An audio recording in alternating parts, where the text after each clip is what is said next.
중요한 말씀들을 나누셨는데 사실 디지털 기반의 온라인 교육뿐만 아니라 향후 이제 저희가 이제 교실 현장 수업에서도 디지털 기기 또 디지털 콘텐츠를 활용한 교육들이 많이 이제 활용이 될 거란 말이에요. 근데 여러 가지 지금 문제점들에 대한 이야기가 나오고 있기 때문에 이걸 어떻게 보완하느냐. 이것이 이제 새로운 미래 교육의 어떤 수업 혁신을 성공으로 만드느냐 아니냐에 되게 중요한 영향을 미칠 것 같아요. 서 기자님 혹시 보완해야 될 것과 관련해서 좀 현장 취재한 결과가 있나요? 네, 이제 취재를 하다 보니까 좀 이제 개발하신 선생님들이 가장 우려하시는 점 중에 하나가 결국은 인공지능이 데이터 아니냐, 데이터의 축적, 그 데이터의 양 문제 아니냐. 그래서 어떤 인프라나 뭐 돈 문제도 중요하지만 이 어떤 의미 있는 데이터, 현장 데이터가 쌓이려면은 굉장히 좀 인내심 있게 기다려주고 또 시행착오도 좀 이렇게 참아주고 이렇게 지원해주고 하는 어떤 기간이 필요한데 이런 면들이 조금 우리 사회에서 아직은 좀 아쉬운 부분이 있다 이런 의견을 많이 들었습니다. 그러네요. 실제 우리 기자님 말씀하신 저 프로그램이 이제 교육부에서 개발한 그 똑똑 수학 탐험대라는 이제 프로그램인데 저와 함께 이제 중교사운동에서 활동하던 우리 선생님들이 그 전에 한 거의 2, 3년 정도를 같이 모여서 연구하고 그 결과를 가지고 교육부에 들어가서 이제 협력해서 만든 프로그램이거든요.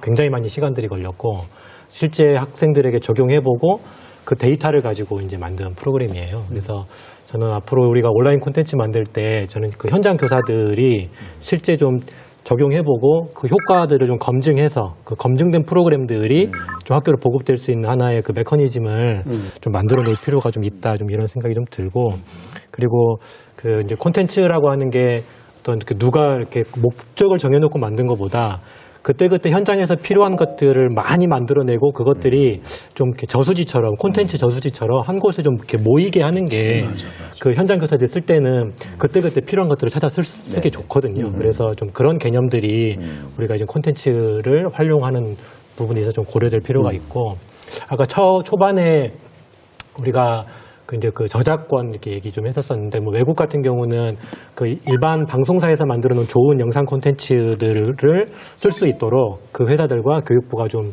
계약을 맺고 그걸 현장에 쓸 수 있도록 자유롭게 좀 그 지원해 준다고 하더라고요. 좀 우리도 한번 적극적으로 그런 부분들이 좀 고민되면 좋을 것 같습니다.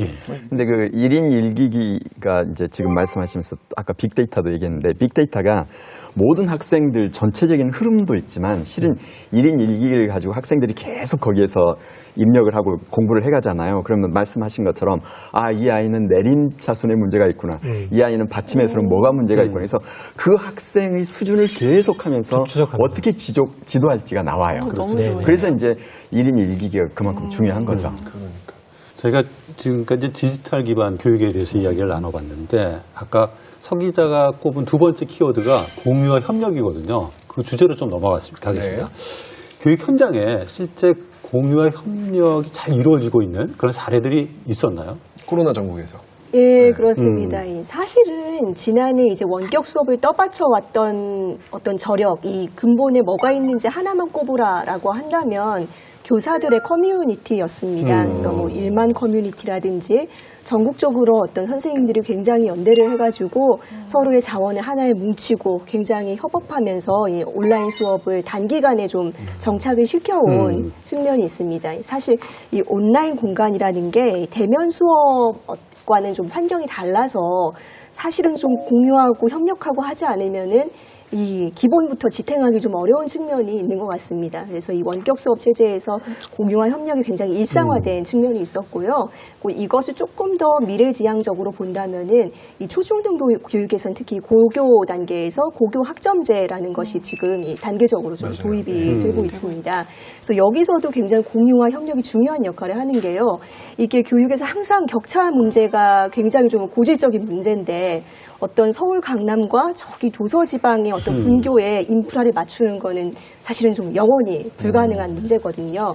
그렇다면은 협력하자. 이런 비슷한 학교들이 모여서 예를 들면 A 학교는 뭐 미적분, B 학교는 뭐 기하, C 학교는 한층 뭐 심화된 수준의 뭐 교육학이라든지 뭐 심리학이라든지 특성화된 과목 이런 것들에 집중을 해서 각자 온라인으로 콘텐츠를 제작하고 이것을 어떤 공간에 굉장히 이렇게 모아서 학생들이 볼 수 있도록 하는 겁니다.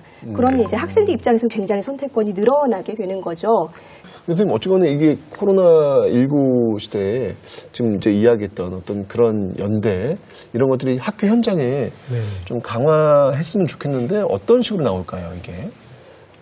일단 작년만큼 교사들의 자발적인 학습 커뮤니티가 활성화된 적이 없었던 것 같아요. 맞아요. 그러니까 학교 안에서도 주로 이제 옛날에는 좀 경력 있는 분들이 저경력 교사들 좀 가르쳐주고 했었었는데 바뀌었죠, 완전히. 그러면서 굉장히 좀 수평적인 그런 학습도 좀 많이 일어났었고, 또 학교 바깥에서도 온라인 활용해서 그 속에서 작은 정말 정보라도 막 공유해주고, 질문 하나 뜨면 막 댓글이 막 수십 개가 달리면서 그 이렇게 지식이 막 늘어가는 모습들이 좀 보였었고요.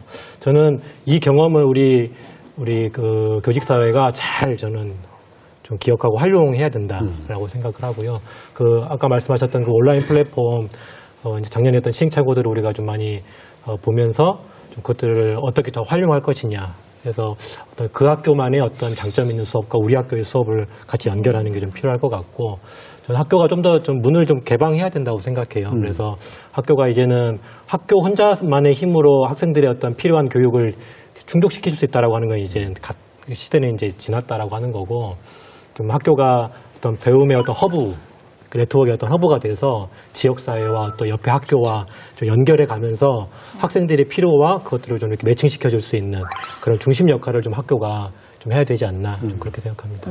고교 학점제 연구 시범학교에서 온라인 공동교육과정하고 학점제 선도직을 운영하고 있어요. 여기에는 이제 학교의 유형에 보면 특성화 고등학교도 있고 일반 고등학교도 있고 지금은 이제 특목고도 있고 그 학교들이 연결해서 공동교육과정을 운영하고 있고, 거기에는 대학 연구소들이 다 연계되어 있습니다. 이게 이제 우리 연대와 협력에서 굉장히 중요하고 미래에 정말 더 중요한 거는 소규모 학교가 굉장히 많이 늘어나고 있어요. 그럼 소규모 학교일수록 학생들에게 다양한 학습의 기회를 제공하는 데 한계가 있거든요. 그래서 소규모 학교와 소규모 학교를 시공간의 벽을 넘어서 온라인 공동교육까지 연계하고 농산어촌에서도 대학이라든가 연구소라든가를 직접 온라인으로 연계해서 심도 있는 학습이 가능하도록 그렇게 현재 만들어가고 있습니다. 예. 이 마지막 키워드가 안전망인데, 이 교육부가 교육복지 안전망과 관련해서 다양한 대책들을 발표한 걸로 제가 알고 있는데, 구체적으로 어떤 내용이 있는지. 저희들이 교육복지와 관련해서는 그동안 이제 온라인 수업 등으로 인해서 많이 얘기가 안 되긴 했지만, 무상교육이 사실 고교 무상교육이 앞당겨지는 효과도 있었습니다. 그런 면에 있어서 이제 교육감님들과 교육부 협의를 통해서 무상교육을 통해서 모든 아이들에게 이런 교육과정의 운영에 있어서의 그 형평성을 제고하고자 노력도 했고요. 또 특히 돌봄이라든가 취약계층에 대한 지원 이런 것들에 적극적으로 노력을 해왔습니다. 그래서 이번에 예를 들자면 다문화 학생이라든가 그런 경우는 다양한 언어로 교수학습 콘텐츠를 제공하기도 했고, 또 우리 좀 장애가 있는 학생들의 경우는 등교 수업이 가능하면 등교 수업도 하고 순회 선생님들이 가서 직접 집에 가서 수업도 해주고 이런 다양한 촘촘한 복지 안전망을 위한 노력을 해왔다는 점을 말씀드립니다. 네, 한번 이렇게 오셨으니까 뭐 혹시 이렇게 말씀하셨는데 네. 뭐 질문 같은 게 있으면 한번 제가 이럴 때 궁금한 막 게 있는데 꼭 여쭤봐도 될까요? 좋은 기회인 것 같아서. 저 등교 수업하고 지금 원격 수업이 병행이 되면서 끊임없이 그 학습 격차라는 문제가 대두가 되고 있습니다. 학부모들이 정말 걱정하고 있는 부분인데, 이 온라인 수업 환경 안에서의 학습 격차를 줄일 수 있는 방법이 있을까요, 선생님? 그래서 이제 이 학습 격차는 아이들의 자기 주도성에 따른 개인별 격차가 있을 수도 있고 지역적 여건에 따른 격차가 있을 수도 있습니다. 그래서 아까 말씀드린 온라인 공동교육과정이라든가 아니면 이제 소외계층에 대한 여러 가지 기기 지원이라든가 이런 걸 통해서 인프라 지원을 통해서 격차를 줄이려는 노력도 하고 있고, 그 다음에 선생님들이 원격 수업의 질을 전반적으로 높이는 것도 이 격차를 해소시키는 방안 중에 하나이다. 그렇게 보고 저희들이 다양한 방법으로 특히 기초학력이 부족한 학생들에 대한 1:1 맞춤형 지도, 아까 선생님도 말씀 주셨는데 우리 선생님들께서 원격 수업에서도 기초학력이 부족한 학생들은 학교에 등교하게 해서 개별 지도도 해주기도 하고 여러 가지 방법으로 저희가 올해 아마도 저희들이 중점적으로 두고 지금 정책을 펼치고자 하는 게 수업의 질을 전체적으로 높이는 것, 그리고 그 수업의 격차를 해소하는 것을 교육부의 중요한 목표로 두고 운영할 생각입니다. 저 또 있는데 여쭤봐도 네네. 되나요? 그럼요. 많이 물어보세요. 네, 코로나19 상황에서 지금 또 중요하게 생각하고 있는 게 그 기초학력의 진단 그리고 지원을 어떻게 해줄 것인가 뭐 이런 문제가 굉장히 중요한 부분인데 학습 환경이 이렇게 변화됐을 때 그 기초학력을 보장해주는 방안 이런 게 마련돼야 된다고 생각하는데 어떻게 생각하십니까? 우선은 기초학력 문제를 올해 이제 저희들이 해결해야 될 주요 과제로 보고 있고 짧게는 이번 겨울방학 때 시도교육청별로 기초학력 부족 학생들을 특별 지원하는 프로그램을 운영하는 것으로 하고 저희들이 함께 노력을 하고 있고요. 저희들은 기초학력 진단 프로그램이 있습니다. 그걸 통해서 3월에 아이들의 기초학력 진단을 하고 개별 맞춤형으로 지원을 한 다음에 6월에 다시 진단을 합니다.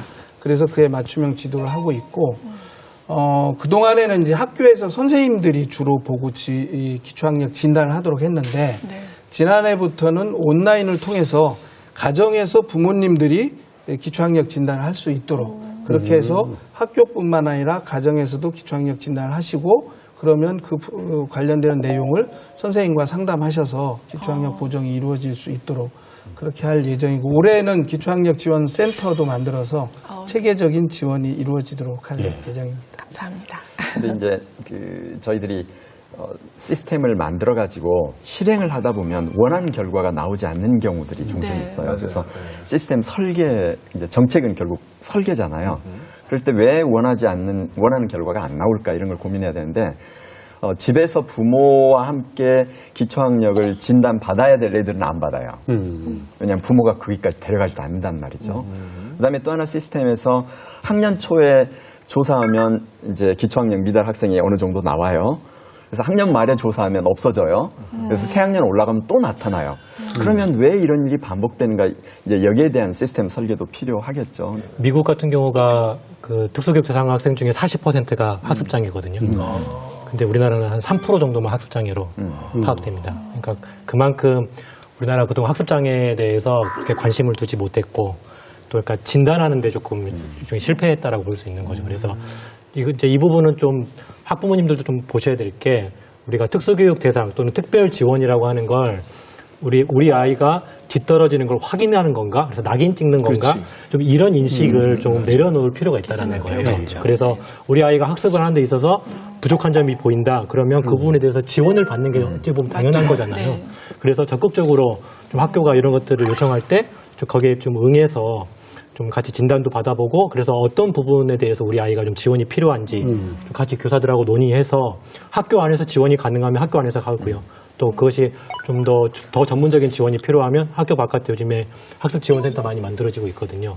좀 그렇게 해야 좀 교사들도 아이들을 지원할 때 좀 훨씬 더 좀 효과적으로 좀 지원할 수 있을 것 같아요. 이제 중요한 것 중에 하나가 기초학력 미달 학생들은 전문성을 가진 교사가 지도를 해야 돼요. 맞습니다. 근데 지금 현재는 반대로 기초학력 미달 학생들을 지원하는 교사를 임시로 뽑아서 조금 지도하다 또 바뀌고 그러니까 전문성도 부족하고 어찌 보면 전념해서 계속적으로 끌고 가기도 어렵고 이제 그 부분은 결국은 교사 채용과 관련이 될 텐데 교육부는 늘 그 안에서 딜레마고 이제 그래서 저희들이 이제 1수업 2교사제 같은 경우가 특히 기초학력 보장이 필요한 학생들을 위해서 정규 교원을 한 수업에 2분을 배치해가지고 기초학력 보장 전담 교사를 21학년 올해부터 일부 저희가 시도교육청에 배치를 하기 시작을 했습니다. 그리고 이러한 기초학력 보장에 관한 지원이 법적 근거를 가지고 체계적으로 지원될 수 있도록 하기 위해서 저희가 기초학력 보장법을 현재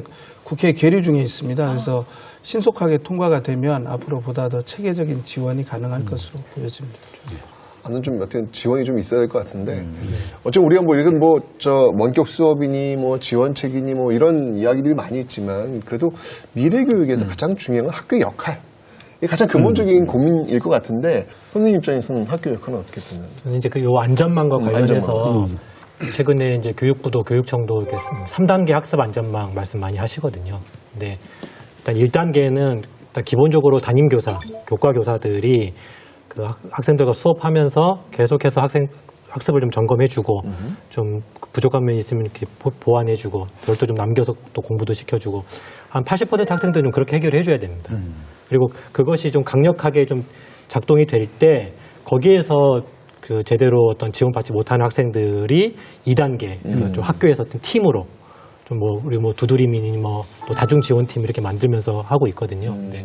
그렇게 이제 하는데 여기에 이제 전문성 있는 정말 경력 있고 아이들을 많이 만나본 경력 있는 교사들이 그 뭐 이제 전담하면서 그 팀을 좀 이끌어가면서 마을의 자원도 끌어들이고 또 외부 자원도 끌어들이고 또 동료 교사들하고 또 협의도 하면서 이 학생에게는 이렇게 지도해달라 부탁하기도 하고 그런 컨트롤 타워 역할을 할 수 있는 좀 교사가 학교에 있어야 이 2단계 안전망이 제대로 작동할 수 있을 거다 이렇게 보고 그리고 이제 3단계로 이제 학교 바깥에 학교를 좀 지원하면서 정말 그 특별한 지원이 필요한 학생들은 좀 그런 전문성 있는 정말 정신과 의사도 같이 결합할 수도 있고요.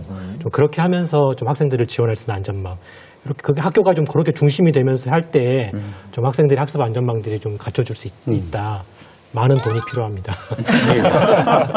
저희도 지금 학교가 이번에 이제 중요해지는 면들도 더 크게 부각되어져서 공동체로서의 그 중심에 학교가 있어야 된다는 생각도 하고 있고 아까 이제 어머니 말씀 주신 것처럼 교육부에서 미래교육지구나 혁신교육지구를 운영을 하면서 지역사회와 연계하고 학교가 중심이 되지만 많은 지역사회가 함께하는 교육을 추구하고 있어요. 근데 작년에 코로나19를 대응하는데 이 혁신교육지구나 미래교육지구에서 지자체, 지역사회, 마을과 잘 유기적으로 연계된 학교가 방역과 학습 그리고 특히 이제 돌봄 같은 경우에 있어서도 굉장히 효과가 있었다. 그래서 학교도 이제 다른 유관기관, 지역사회와 함께 열린 그런 공간으로서의 역할을 해나갈 거라고 그렇게 보고 있습니다. 예. 오늘 다양한 이야기를 저희가 나눠봤는데 그런 변화와 혁신을 추구할 때 저희가 제일 먼저 고민해야 될 게 뭐냐면 왜 우리가 변화를 추구하느냐. 그것이 바로 어떻게 보면 교육의 목적 또 본질이라고 할 수가 있는데 이 미래 교육의 어떤 고민들을 어떻게 이제 담아낼 것이냐에 대해서 마무리 제언들 좀 부탁드리겠습니다. 네, 우리가 미래교육 얘기를 할 때 꼭 유념할 게 있습니다. 우리는 미래교육은 미래에 관한 얘기라고 착각하는데 그게 아니라 미래교육이 이렇게 되어야 한다, 이렇게 될 거다라고 하는 순간 오늘의 예산을 어디다 쓸 거냐, 오늘의 제도를 어떻게 할 거냐를 결정합니다. 그러니까 미래 얘기를 할 때는 항상 미래가 아니라 오늘을 위한 정치적 싸움이고 그 다음에 논쟁이다. 이걸 꼭 염두에 두고 가야 합니다. 예. 좋은 말씀이시네요. 진짜. 저는 미래 교육에 관한 부분들은 우리 전문가분들과 학교 선생님, 학부모님이 주신 말씀을 교육부 정책에 잘 반영하겠다는 말씀으로 대신하고요. 꼭 드리고 싶은 말씀이 지난 1년 동안 코로나19의 어려운 상황 속에서도 배움과 성장을 지속하고자 노력했던 그 우리 학생들 그리고 안타까이 그걸 지켜봤던 부모님들 그리고 마스크 쓰시고 우리 학생들을 위해서 수업에 그 열정을 보여주셨던 선생님들께 감사의 말씀으로 미래교육에 대신해서 말씀드리고 싶습니다. 고맙습니다. 박수 쳐야 될 것 같아요. 기자님. 예, 결국 이 코로나 국면에서 굉장히 좀 이제 중요해진 학교의 기능이 결국은 이제 지식 전달보다는 어떤 돌봄, 정서적인 케어, 뭐 소통, 뭐 이런 부분인데요. 이거는 결국은 이제 기계가 절대 대체할 수 없고 사람이 해야 되는 일이라서요. 결국 이제 학교 안에 어떤 전문성 있는 인력이 많이 좀 들어와야 하는 문제, 여기 좀 인간에 대한 투자가 있어야 될 것 같고요. 그리고 이제 결국은 이제 학생들이 좀 주도적으로 자립할 수 있는 능력을 키워주는 것이 좀 미래 교육의 본질이라고 한다면은 좀 학생들의 상황과 목소리를 좀 많이 듣는 좀 열린 태도가 필요할 것 같습니다. 네, 교육을 지식을 습득하는 학습이라고만 본다면 학교는 필요가 없겠죠. 잘 아시겠지만 서울시 교육청의 교육 지표를 보시면 질문이 있는 학교, 우정이 있는 교실, 그리고 삶을 가꾸는 교육입니다. 이런 위기 상황 속에서도 아이들이 공동체 의식을 가지고 건전한 소통을 통해서 삶을 가꾸는 교육이 실현되기를 바랍니다. 저는 이제 교사 입장에서 좀 부탁드리고 싶은 거는 일단 좀 교사를 어떤 변화의 어떤 대상이 아니라 좀 주체로서 좀 세워주는 정책들을 좀 많이 해주셨으면 좋겠고, 또 반대로 또 우리 교사들이 먼저 그런 변화의 주체가 되기를 노력하는 모습도 좀 필요할 것 같고요. 또 학부모와 교사 간의 어떤 좀 긴밀한 소통 좀 있었으면 좋겠고, 좀 교사가 학생들을 혼낼 수 있잖아요. 근데 요즘에는 혼내기는 게 너무 사실은 꺼려지는 지금 그런 분위기가 만들어지고 있어요. 그래서 학부모님들이나 우리 시민사회가 좀 교사들에 대한 신뢰, 이것들을 좀 지속적으로 좀 보내주셨으면 우리가 열심히 아이들을 가르치겠다. 2021년에도 최선을 다하겠다. 그런 말씀 드리겠습니다. 네. 저희 코로나19를 겪으면서 우리가 지금 미래 교육을 논하고 있는데, 하여튼 우리가 이 공교육의 어떤 본질은 좀 경쟁과 효율이라는 잣대보다는 연대와 협력이라는 그 잣대를 갖고 이 미래 교육의 어떤 세팅될 수 있는 그런 모습들이 앞으로 좀 계속 마련됐으면 좋겠습니다. 예. 알프스의 아름다운 풍경이 담긴 뮤지컬 영화 사운드 오브 뮤직에 이런 대사가 나온다고 합니다. 신은 한쪽 문을 닫으면 다른 한쪽 문을 연다. 아일랜드의 속담이라고 하는데요. 우리가 비록 코로나19 이전으로는 돌아갈 수는 없지만 새로운 혁신으로 가는 또 다른 문이 열려 있습니다. 교육의 본질에 대한 끊임없는 고민과 실천을 통해서 교육 혁신의 문을 활짝 열 수 있는 2021년이 되기를 기대해 봅니다. 오늘 시청해 주셔서 감사합니다.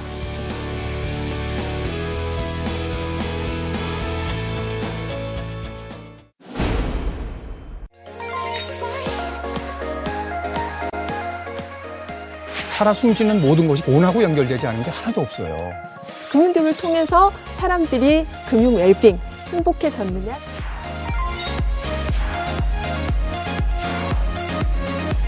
학교 금융교육이라는 거는 사회에 나와서 사회 적응 훈련으로서의 금융교육이 이루어져야 되는 거예요.